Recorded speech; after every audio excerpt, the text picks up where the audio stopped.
What is the biggest WTF moment you have had recently? In the time that they wanted to schedule a meeting with me, I had already built a new agent to find some gap. And maybe I would have bought their software, maybe I wouldn't have, but I solved the problem because they piqued my curiosity on the phone, but I didn't want to wait and jump through any hoops. In my opinion, this concept of a trusted advisor is almost dead because I can go and get the information I need.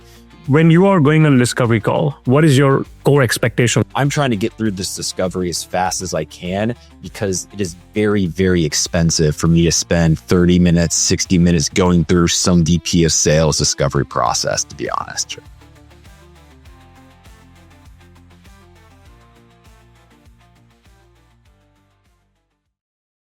Today's guest is Austin Schmidt, a marketing and RevOps leader who has scaled marketing source pipeline by 390% and increased qualified leads by 500% in under a year. Austin sits at the intersection of growth, RevOps, and AI and spends his time thinking about one uncomfortable truth most teams are avoiding. The buyers are buying faster than sales cycles can keep up. In this conversation, we get into why speed to lead now matters more than the discovery scripts, why buyers are ghosting, less out of disinterest and more out of self-sufficiency, how AI is quietly repositioning companies instead of sellers, and why SEO, AEO, and outbound all needs to be rethought from first principles. This episode is especially for founders, marketeers, and revenue leaders who feel like the old playbooks are technically still working but emotionally already obsolete. Without further ado, let's welcome Austin. Thank you so much, Austin, for being here. Yeah, thank you for having me. Amazing. You are the first marketeer on the podcast, so I could not be more excited. In fact, I have tons of questions. All right, let's do it. All right. If my research is correct, Austin, you are the first marketing leader we've had in the show. And you have scaled your marketing generated pipeline by 390% and won leads by 500% in 12 months at your current company. And given your stellar track record, what is the biggest WTF moment you have had recently where you realized, hey, the strategies that got you the results a year ago are now actively being ignored by the modern buyer? Yeah, absolutely. The biggest thing to me I'm noticing over the last few years, both anecdotally in myself and in the data, is going to be about speed and patience. And I think this is something that's been occurring for a while. This is why people started going to chatbots instead of just forums, right? But I think it's really accelerated over the last year here. I think it's speed to lead and getting people the answers right away are becoming more important than ever. So within my own work, we're basically seeing the faster we can get somebody a response, and then the faster we can get them the information they're actually looking for is really what's driving the difference, right? So what kind of gave me this insight when I was just like, wow, I think this is happening faster than I think, is basically there's a large SEO software company calls me periodically and says, hey, we're doing this big scan on your website. And we have this list of just like technical SEO items that are broken on your site that are hurting your rankings. And we have a list of just all this content. So of course, well, in this situation, they did catch my intention, right? But I asked like, hey, like, can you send me this report that you allegedly have? Can you give me a few examples here? They couldn't. Basically, it's like, hey, can you go and schedule an hour-long discovery call with in that time, I was curious and had a little bit of free time that day. So what I did is I went and built an AI agent and worked with our SEO team to go and uncover all these items. So in the time that they wanted to schedule a meeting with me, I had already built a new agent to find some gaps in our technical SEO that our current SEO software was in fact missing, and had a content roadmap that we're still working on that we fundamentally, even with AI powered, don't have the resources to do. And again, maybe I would have bought their software, maybe I wouldn't have, but I solved the problem because they piqued my curiosity on the phone, but I didn't want to wait and jump through any hoops. So I built it myself, and now we have no need for the software. Wow. I have so many questions and I have one story to share. First, I'll share a story, and I can totally relate with you because in the last 3 weeks or so, I have evaluated or actually signed up for a lot of demos on because I was trying to buy a course platform for one of the new courses I was launching. And for one company, I had to book a call with an SDR, which was 2 days out. And I'm pretty sure the demo was going to happen 2 days later, or at least even 1 day later. That means I have to wait for 3 days to see the product. And I could not do that because I wanted to release something over the weekend. And I simply tried one product, which was offering a free trial, and I bought it. That company would never know. I had to cancel the call. And so I can totally relate with what's happening with you. And I'm sure mine was a very small ticket size versus yours. I like the fact when you said speed to lead, right? Was it or is it lead to speed? Speed to lead. Yeah, that could be the name of the podcast, maybe. Talk to me more about that. I mean, while I know that we are getting impatient, and I know we talked about this earlier, right? How something used to take 6 or 7 months, now it takes 6 minutes, and we are getting more impatient. We have primes, and I think that has been conditioned to us in a long time through various activities. But how do you decide the speed? As fast as reasonably possible, right? With one caveat. I think that, at least in my own experience, and again, what we see in the data here, the initial person that talks to somebody has to have the baseline answers. I think the model of having a poorly trained SDR, to be honest, it's only setting the appointment, is frustrating people, because I think we all put more opportunity costs on our time, right? Like if I'm not doing something for work, I could be working on my Claude bot, right? I think everybody has this feeling that they're behind in AI, whether it's true or not. And for that situation, if somebody gets me on a cold call, and I've gone through this a couple times recently, they catch my information, or they catch my attention. I start asking a few fundamental basic questions, and they're just trying to get me scheduled just with the AE there. And it's very clear that's their only objective. I respect they're doing their job. I don't blame them personally, but from my perspective, you got 5 minutes. That's not an easy thing to do with the amount of cold calls that we all get, right? Give me the answers I need. We'll go through that, because what I'm going to do is I'm going to just go and put these queries into Gemini, Claude, whatever it may be. As soon as we get off the phone, I'm going to make my own decision. They're going to position your company instead of you positioning the company. So in my opinion, the person that talks to me first, it not only needs to happen fast if I've expressed interest, if they cold call me, I don't expect them to know every single intricate product detail, but they have to be able to get me the answers then, because I'm not going to wait a week, schedule a call with an AE and jump through hoops, right? Because I can get that fundamental information and make my own opinion with Gemini. I hear your point, and I'm sure you're going to piss a lot of sales leader and SDR leaders by saying that. However, I think it's a very interesting point.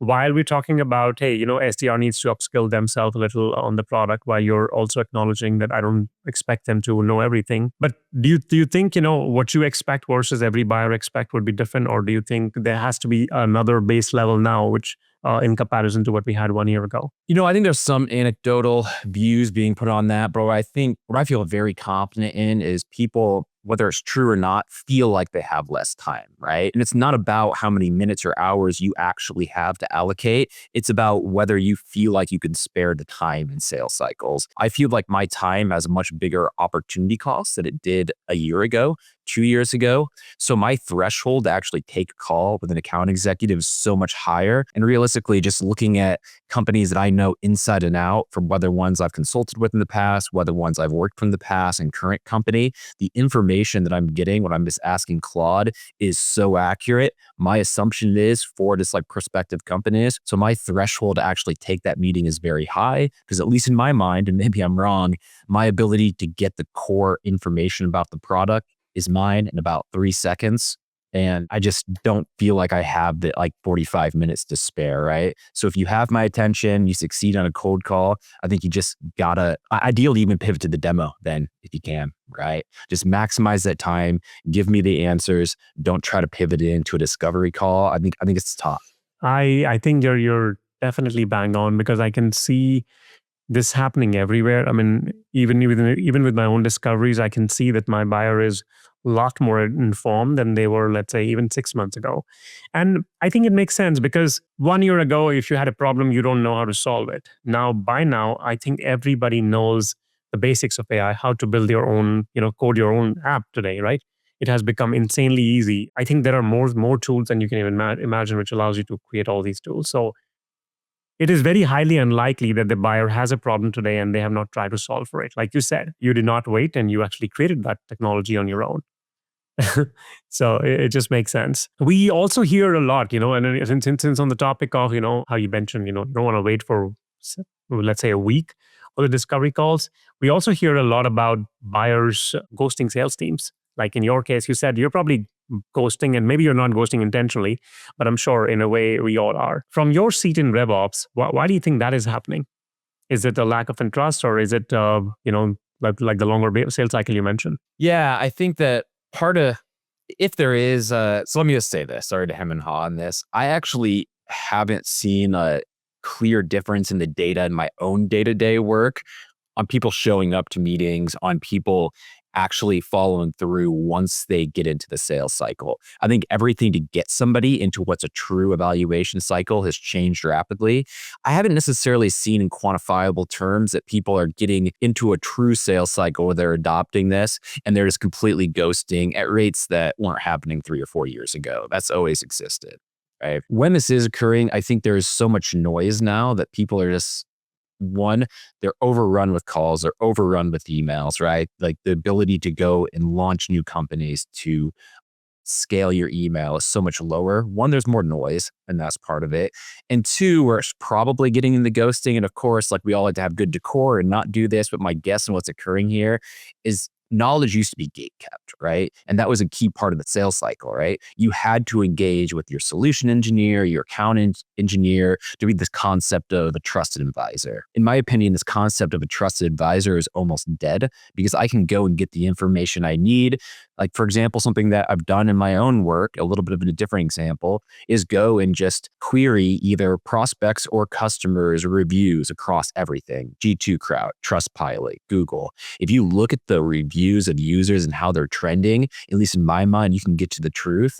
And I'm doing that, and I think other customers are doing that. And my guess when people are ghosting in the sales cycle that's occurring at higher rates is because in their mind, they've gotten the information they need and there's no point occurring because they've already made up their mind because of something they're seeing in the data.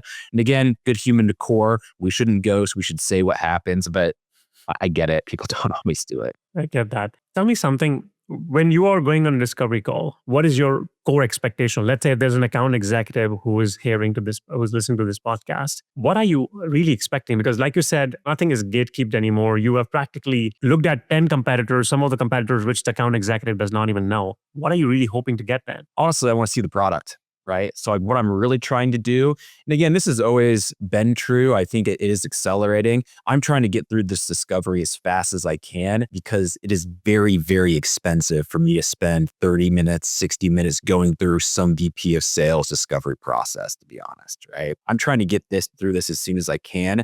In reality, with all the tools available, it's something that we're diligently trying to build for our own sales teams to be able to do this. A lot of the things that go through discovery, if you're doing proper research, you should know, right? Like you can go and use AI to analyze the type of things I'm talking about on LinkedIn. You can do deep research on our company. You don't need to, as a marketer, ask me about what my goals are, right? My goals are growth, profitability. Like, what do you think?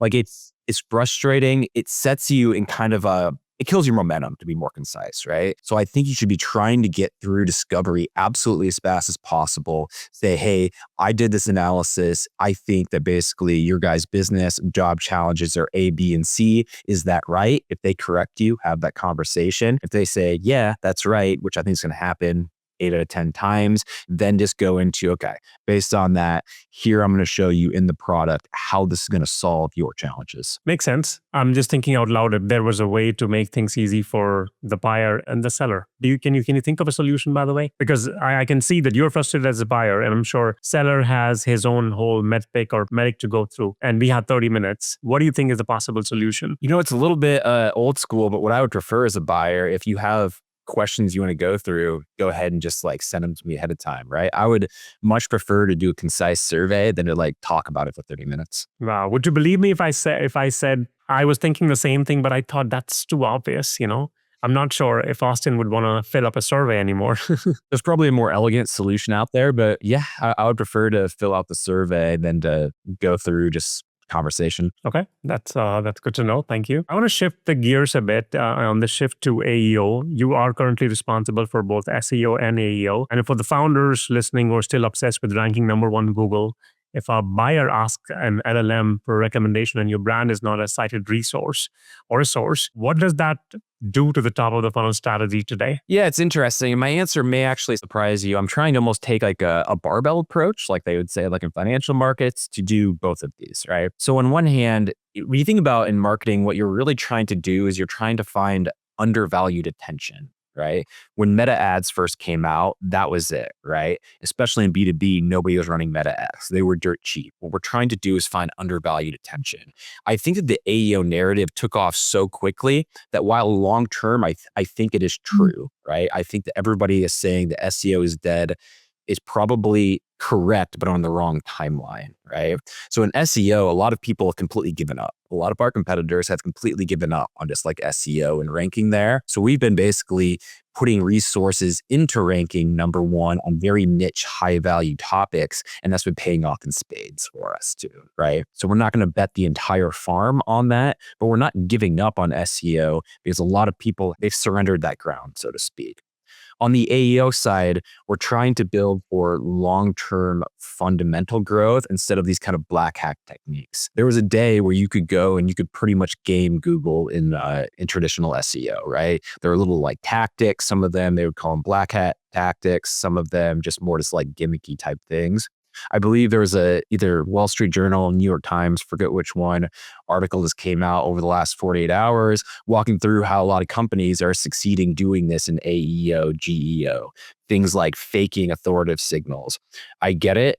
I think it's very likely that just like the crackdown on that is going to come faster than people think. So if I were to say one thing to founders, I get it. If you're early stage and you're really, really valuing short-term traffic, make your own call there, but focus on the long term, which is really being helpful, having great online reviews, getting authoritative sources in different news organizations, trying to do things the right way. So short term, we're trying to extract as much value out of the traditional SEO side because it's actually gotten a lot easier and it's still the larger bucket. Long term, trying to build for AEO really with long-term fundamentals and not short-term hacks. Okay, I'm gonna put on my 5-year-old hat for a moment, Austin, and so that everybody can understand the difference between the two.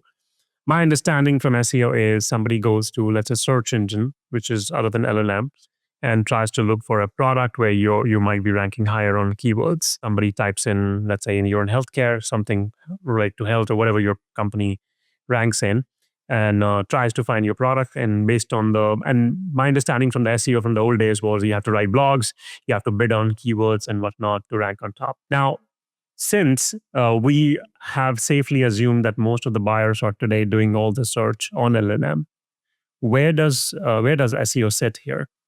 Or if my question is totally wrong, please let me know. No, that's right. So SEO, trying to make sure that your link, whether it's a blog or your website, is as high as possible in the traditional search engines, right? So at least the thesis on this is in this situation, it was less winner take all, right? A buyer may go and say, click between 4-10 links, make their call, and then go and build their shortlist from there. With AEO, there's notice ranking, so to speak. Whatever AI model you're using is going to generally choose about 3 options. They're going to say, hey, here's your short list. And it's less about, hey, do you have the perfect blog for this? But for the problem they're trying to solve, the totality of what's on your website, what's known about you on various review platforms, does that fit the user intent?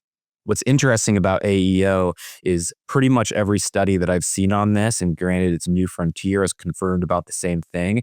In Google, while it is, within traditional SEO, there is some personalization, but it's consistent, right? Brand A, B, C, D, E generally go in the top 5, but you almost never get the same combination within AEO. So the good news is there is a little bit an opportunity for different brands to show up in the top 3, but it is about 3-4 brands. So if you're not in that, I think that AEO is much more winner take all than SEO. Wow, there's so much to digest here because I'm going on a little different tangents here. One, if I'm a founder who's trying to make a choice between the two, which you mentioned, my predicament is, okay, SEO is something which I either have known or at least have done for a while.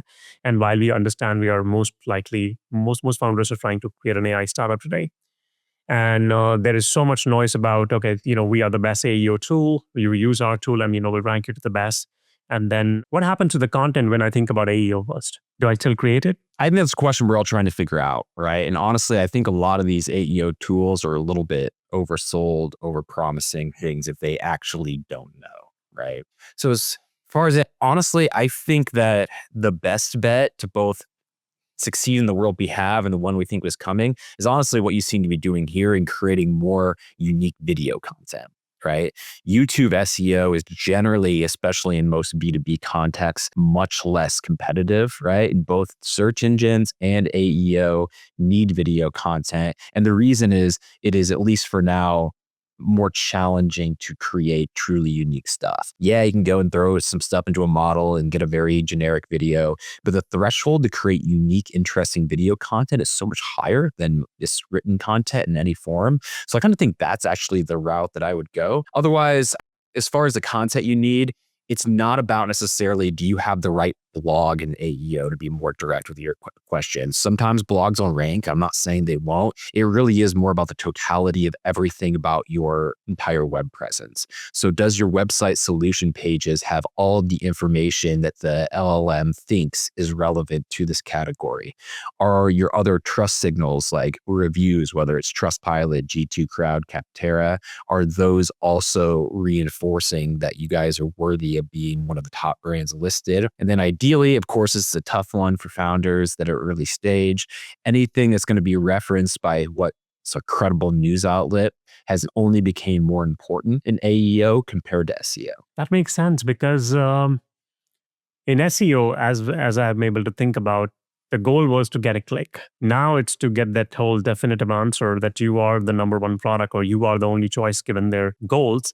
And the more information I believe AI is able to scrape, and that means that there is your better chance of success. Did I get that right? Yeah, you did. And on that, people always freak out about the traffic. As far as let's just like putting everything from an organic perspective, from SEO to AEO, 2025 is the best year I've ever had in my career in that area, right?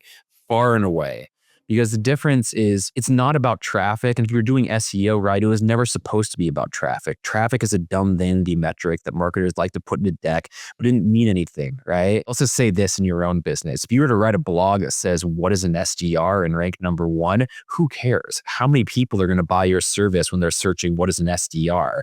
Maybe one, maybe two, but a very, very low percentage of this. The goal was always qualified pipeline, always profitable customers. So yes, traffic from AEO may be lower, but what I see, and I see in a lot of other people that I trust that are looking at the data and know what they're doing, the traffic that you do get shows up or converts at 3 to 5 times higher rates, right? So who cares if you get less traffic? What matters if you get more customers, right? I think the quality of the pipeline always, is way more important than the traffic. Makes sense. You have talked about how some of these tools are hyped, and I think you've been very vocal that AI adoption is more LinkedIn hype than actual reality for most ETM teams. When you look under the hood of a typical B2B startup today, what is the laziest use of AI you're seeing that is actually damaging their brand reputation? I'm going to go with two things. I go with one marketing item and one sales item. So on the marketing side, and again, like we use AI operations end to end to help expedite content creation. I think you're crazy if you don't, right? It's not cheating to use AI to create content. Although just going and saying, hey, ChatGPT, writing me a blog on this, and then basically making no adjustments to that, I think a lot of times not only is the quality and usefulness a little bit lower, there's probably an expiration date on that as well. So I think that's a really lazy thing that I don't really think it helps you that much in the short term. And long term, there is risk that even if you're successful for this someday, AI is going to say, that's purely AI generated. We're going to basically derank that, right? So I think that's lazy and going too far. You should still put some human taste on this. You should be editing this before you put it out in the world, right? The other side, on the sales side, it's very easy to completely go and say, build a Claude bot and just completely outsource your entire outreach to AI. I think that has a place, right? I think where you'll probably get more success as more people go in that. Think about the world through the email client's perspective, right? What I mean by that, Microsoft, Google. As far as outreach, those two companies, honestly, they pretty much make the rules, right? It's their world, we live in it. And Microsoft specifically with LinkedIn, right? It's really Microsoft world. You and I just live in it. So what do they want? They want email that's going to be useful to their buyer. So they are continuing to look at things like open rate, positive reply rates, engagement rates, more and more and more, and that won't stop. I think the ability to have truly unique content that has some human taste on it is going to continue to only increase those engagement metrics if you're doing it right. So I think that completely outsourcing it to AI is probably a bad move long term.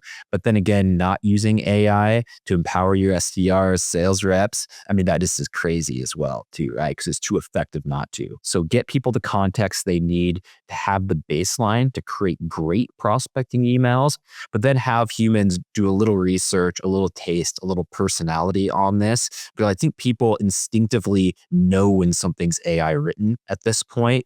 They can tell when it's something's human written in probabilities, and not every single time. And that's what is really going to make people respond. So I wouldn't just completely outsource your cold outbound to AI entirely. Makes sense. And since you mentioned, since we on the topic of, using AI for email writing, tell me about an email which caught your attention. You don't have to reference the company or the product. I'm just curious to understand, given that we are all flooded by so many emails and way more emails than we had a year ago. Tell me about an email which got your attention and why. It's a good question. Probably an email that got my attention that comes to mind, probably because we're talking about AEO, is basically a reviews vendor that we weren't currently working with yet, going through and had some really strong data and just the correlations between having a strong rating on their platform and showing up in AEO, right? What is the foundation of that data and how just like statistically sound is it? I couldn't tell you, but it did catch my attention, right? Because it's very connected, their product, the things that I am actually thinking about. If they think that I'm staying up all night trying to figure out how to learn about or how to rank in AEO, then it makes sense to connect your product to that directly. They were very concise. They're saying vendors in your space who have a strong ranking on this platform, they're the ones that are also ranking in AEO for these terms. Are you sure that you don't want to focus more on our platform in order to basically improve your AEO? Thank you so much for sharing about that email. Was that from an SDR, by the way, or was that directly from an AE, or is it the same company which got you on the cold call as well? Yeah, it was from an SDR. And to recap on that, the email, basically what they did is they tied their own product and service into one of the things that is keeping me up at night, say AEO ranking or her long term, by very clearly saying, hey, within your category, companies that have a higher ranking in our thresholds, they're the ones that are also showing up in LLMs. And again, is it a definitive causation thing? No, it's a little bit of correlation there, but that's plenty for me, right? Saying, hey, maybe I should take a look at this, right? Maybe I should try to improve my reviews on more platforms. So, oh, that was a good email. They were super concise. They used data they had, even if it was a little bit correlation, and it caught my attention. Good to know. In fact, one other thing which I keep asking everybody, especially, when they're at a higher level like you, I use a platform which categorizes all my emails, and I almost never get to see a lot of cold emails unless I purposefully go and check, which are the best cold emails. Do you not use a service like that, or are you saying that, you're probably scouting through every email and that's still that was able to get your eye? Yeah, I do a lot of unsubscribing, but no, I see a lot of cold emails. It's just very, very rare that one actually catches my attention. Have you seen a lot of emails like lately because of the AI, or are you seeing it the same volume which you had probably 6-7 months ago? It's tough to say, right? Because Google's always making changes. Your company can be making changes in what they do and do not let through. One thing I can definitively say is I'm seeing far fewer kind of like emails that are very clearly batch and blast. Whether it's a human writing it or AI, sometimes you don't definitively know. But I think the days of just going and sending the same email to 10,000 folks, those are long dead, right? You can't just go and send one email from marketing at your brand name, the same copy to 50,000 people that you got from Zoom Info and ever expect to get in the inbox. I see very few emails that are very clearly batch and blast. The emails I do get are always from a person, always going to be fairly tailored. Interesting. I'm going to reach to the last leg of the podcast, and I want to ask you, what is one sacred cow of B2B marketing, something we all think is like a best practice that you believe is now a complete waste of time in the age of AI? Okay, so I may go with multiple answers on that one. One, I think that the role of what's called the media buyer has changed more over the last year or two than it has in my entire career, right? When I started my career, what we would do is we would hop into Meta Ads Manager. We'd spend long days filtering of audiences, right? We would say, hey, we're going to test 12 different audiences with all these different theses on them. for what's going to be the highest quality, right? To me, that's a complete waste of time at this point. And I guess I'm not saying there are zero situations where that's the case. If you're a very targeted ABM motion, even then, I think you're just doing a direct list upload. What really works is having creative and messaging that's laser targeted towards one specific type of your ICP, both a company and a person, and then letting the AI kind of do its thing, right? I have tested it again. It's very, very hard as a media buyer to go and actually beat the AI at this point. It's just changed radically over the last couple of years. So I think what matters is nailing your messaging, nailing your creative, and then giving that to the AI and letting it do the rest. Wow. Okay. Tell me something. If you could force, let's say, every founder, let's say pre-Series A, to stop doing one hype-driven AI activity, and focus on one boring but high ROI workflow tomorrow morning, what would a couple of those things be? It's a good question. So you said Series A, correct? Let's say pre-Series A. Okay. I would say one, give up on Google search in the very short term and also on LinkedIn, right? What you're trying to do at that stage is you're trying to find undervalued pockets of traffic. And I think the competition is going to sound like a roundabout way, but I promise I'll tie it back. The competition with AI is putting a lot of stress into ad markets. And what I mean by that is there are startups that are popping up all over the place. The ability to go and create a company from the ground up, the marginal cost is so much lower, right? You don't have to go and hire 15, 20 good engineers to build your first product, right? Maybe you just need one, right? Maybe you need two. So as that competition increases, the cost to gain attention in just the traditional ways, say like Google paid search ads, is just skyrocketing. LinkedIn ads are obscenely expensive. So don't do what everybody says that you have to do. Find the undervalued pockets of attention. Maybe that is using meta ads and letting their AI handle your customer acquisition for B2B, right? Maybe that is getting into video SEO and doing something like a podcast. So I think that's number one. Don't just default to the things that everybody's supposed to do. Just because your ICP is on LinkedIn does not mean that you, if you're trying to really scale from the ground up, need to do a lot of LinkedIn ads. It's honestly probably a bad bet because you need to go where other folks are.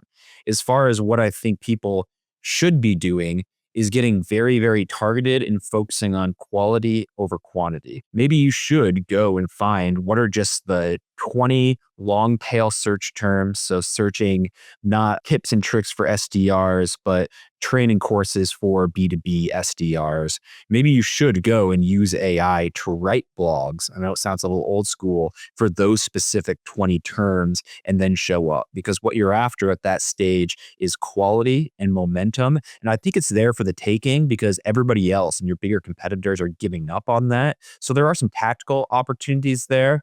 And then just operational efficiency across the board.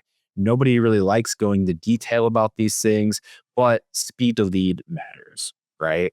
Making sure that you get the right information, as much information to your buyers once you capture that lead as possible, that matters. So how are you going and training your AEs, SDRs with the information to be able to answer questions like that on the first cold call or on the call? Right?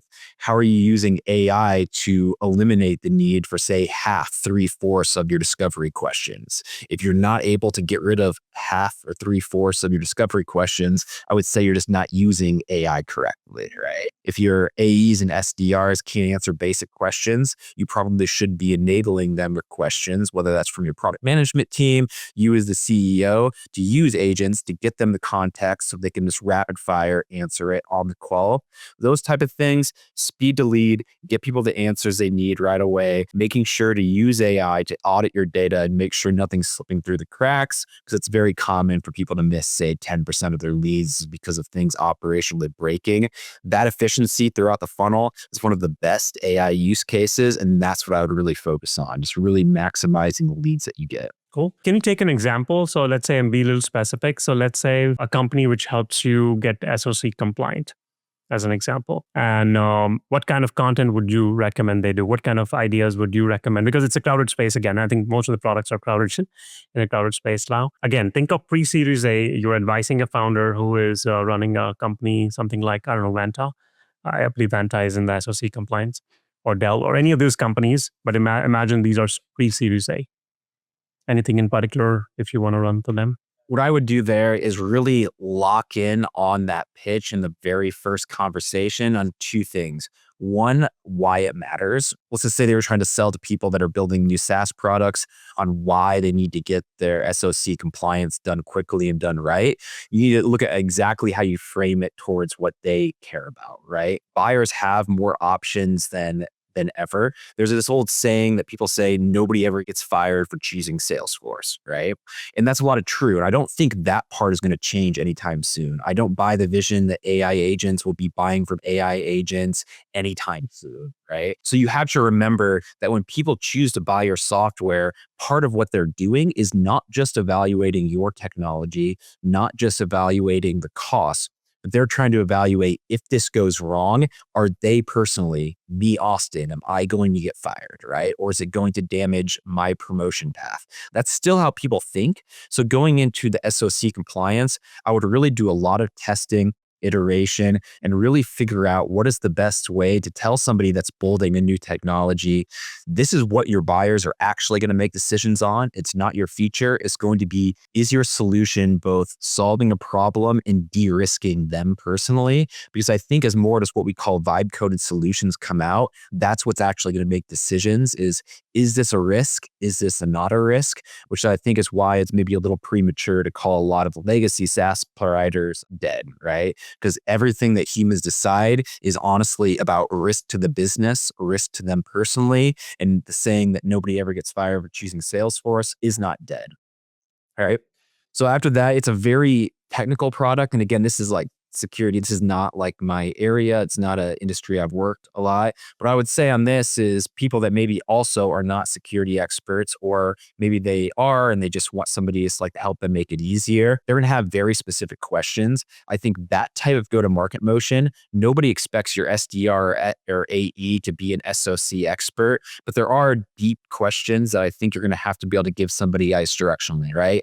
How does it work? What information you need from me? What resources is this going to take to do it? What does the entire implementation process look like? How long is this going to take? If something goes wrong, who has the liability? I think these are questions that you have to answer on the cold call, because I think as people go and build more products, there's going to be a lot of people doing things like, hey, I know that there's going to be a huge security market out there.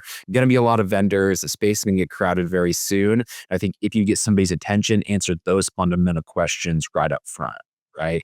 What resources do I provide? How long is this going to take? What exactly do I do? What is the risk if something goes wrong? I think in your initial outreach, you got to have the answers to those questions. I love that. Thank you for sharing that. I think this is super, super useful. And I like the whole aspect of how you mentioned how every decision is still seen from the lens of de-risking versus, thinking about what's upside. And I think with Salesforce, since you took that example, we saw what happened with Workday. I believe that was a company, right? Which kind of offloaded Salesforce and realized 1 year later, or I think less than 1 year later, that it's not working out. Yeah, it's so true. People always say like, hey, like I could go and create my own Salesforce, or I could create my own HubSpot in a weekend, or with one engineer, I could build something purpose built for our team. My question is, and again, I think over time, maybe that's directionally true. I think everybody's wrong on the time horizons in that too. Because I look at myself as an operator, it's like, okay, do I have the people, or could I marshal the resources to go and build the HubSpot that we need? Maybe, maybe not. But that's honestly not a question that ever comes to my mind. My question is what is my job as somebody that runs marketing and revops at a high growth company? My job is rapidly taking market share in a quickly growing market, right? It's a land grab right now. My only job is doing that very thing. If I go and replace a Salesforce or a HubSpot with something that we built internally to maybe save, let's just say, save 10, 20 grand. I think that's even debatable for points to just like the people that you have to hire. It's a different itemization of costs between security, maintenance. Let's just put that to the side. Okay, I saved 10, 30 grand. If I miss a high value lead, I just lost millions, right? If I have 2 days of downtime and we miss customer upsells, anything like that, I could cause a risk of millions. I think that's what's going in people's minds. One, is going through and doing this, is it distracting from my core job, which is rapidly taking market share? The answer is yes. Have I introduced the risk to potentially lose millions of dollars and disrupt the company growth rate to save 10, 20K? The answer is also yes. So my question is not, can you build a HubSpot? Why would you want to? I'm actually yet to see a single compelling reason on why somebody would want to, unless you truly are bootstrapping it, have no money to buy HubSpot from day one. I get it. But for an established company, I don't think the ROI is there, right? It makes no sense. Sorry, getting verbose on this, but the question is not, can you build a HubSpot? It's why would you Should want? you? I think that's brilliant because when you were speaking, I was kind of thinking out loud the same thing. I mean, there are a million things I want to build it, and I think some of them might be, if I'm being honest, I think some of them might be just to boost my ego. That hey, I look at this. I created some this cool technology, but when I look at this, the technology probably costs like 20, $50, and it's not worth it, right? I mean, if you think it, even if I spend like 5 hours, am I making like $10 an hour? No, definitely not the best use of my time. So makes sense what you're saying. I think this has been brilliant. Awesome. Thank you so much for doing this, and thank you for accommodating me for the 15 minutes I was gone. I know you would be hating me, but thank you so much for spending that time on Sunday. Truly, truly appreciate it. Thank you. Yeah, thank you as well. And as the first marketing person on the show, I am looking forward to getting roasted by some of your sales audience on it. So Yeah, of course. I'm going to let you know once that happens. We also push this in the newsletter. So hopefully we're looking for some beautiful responses. awesome. Thank you. I really appreciate it. Thank you so much.